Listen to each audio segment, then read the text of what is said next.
وہ درخت تو اتنا بڑا ہے، یہ تو اتنا سا ہے، وہ تو 6 ارب گنا بڑا ہے، لیکن ہم عادی ہیں۔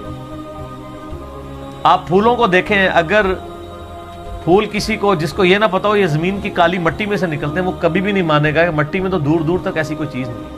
فروٹ کو دیکھ لیں، کائنات کی ہر چیز ایک معجزہ ہے۔ یہ الگ بات ہے کہ ہم چند معجزوں کے عادی ہو چکے ہیں، اس لیے ہمیں وہ چھوٹے لگتے ہیں، ورنہ میں اللہ کی قسم اٹھا کے کہتا ہوں کہ مردے کا زندہ ہونا یہ چھوٹا معجزہ ہے، انڈے میں سے چوزے کا نکلنا اس سے بڑا معجزہ ہے۔ مردہ تو وہ پڑی ہوئی ہے لاش، وہی زندہ ہو رہی ہے نا، چوزے اور انڈے کا تو کوئی لینا دینا ہی نہیں دور دور تک۔ اس میں سے ایک لیسدار مادہ ہے، آپ وہ لیسدار مادہ اس میں سے نکال کے اوپن ایئر کے اندر لے آئیں، پھر آپ اس میں سے ذرا چوزے کی چونچ ہی کوئی ایک بنا کے بتا دیں۔ ابھی تو ہم انڈا بنانے کے لیے کسی کو کہہ ہی نہیں رہے، انڈا تو کوئی بنانے کا سوچ بھی نہیں سکتا۔ تو یہ جتنے physical phenomena of nature discoveries ہوتی ہیں، اس میں ہمارا ایٹیچیوڈ پرائمری یہ ہونا چاہیے کہ ہم اس کے بعد خدا کی شناخت کریں۔ قرآن پاک کی آیات میں اس کو زبردستی گھسیڑنے کی کوشش نہ کریں، کہیں کچھ بن بھی رہا ہوتا ہے، کہیں نہیں بھی ہو رہا ہوتا، ہم بھی یعنی کوشش کرتے ہیں جو قریب قریب وہ بات کر دیتے ہیں، ادروائز مجھے بھی ساری باتیں پتہ ہیں جو لوگ کرتے ہیں، لیکن یہ ساری چیزیں قرآن میں نہ بھی لکھی ہوں۔ اصل چیز یہ ہے کہ ہر فزیکل فینومینا آپ کو اللہ کی طرف لے کے جاتا ہے۔ تو یہ بلیک ہول کی ڈسکوری بھی اللہ کی قدرت کی بہت بڑی نشاندہی ہے، کیونکہ جس نے ڈسکور کیا ہے اس نے تو اس کو پیدا نہیں کیا، اس نے صرف جانا ہے۔ اور اس سے آپ یہ بھی اندازہ لگائیں کہ ہم یعنی کئی چیزیں اس کائنات کے اندر کہ جن کو ابھی ہم صرف ان کو جانتے نہیں، ان کی ڈیٹیلز تو چھوڑ ہی دیں، ہمیں تعارف بھی نہیں۔ میں نے کئی دفعہ بتایا کہ اس کائنات کے اندر اس وقت 250 بلین گلیکسیز دریافت ہو چکی ہیں، 250 ارب۔ ان گلیکسیز میں سے ایک گلیکسی ہماری ملکی وے ہے، جس میں 300 ارب سے زیادہ سورج ہیں، جن میں سے ایک سورج یہ ہے، اور یہ سب سے چھوٹا سورج ہے۔ اس طرح کے 300 ارب سورج ہے، اور 1 ارب اتنا بڑا فگر ہے کہ اگر کوئی شخص 24 گھنٹے گنتی گنتا رہے نا، 25 سے 30 سال چاہیے 1 ارب گنتی گننے کے لیے، 24 گھنٹے اور کوئی کام نہ کرے۔ آپ 86,400 سیکنڈ، ہر سیکنڈ میں ایک دفعہ بھی گنے تو آپ 1 لاکھ کی بھی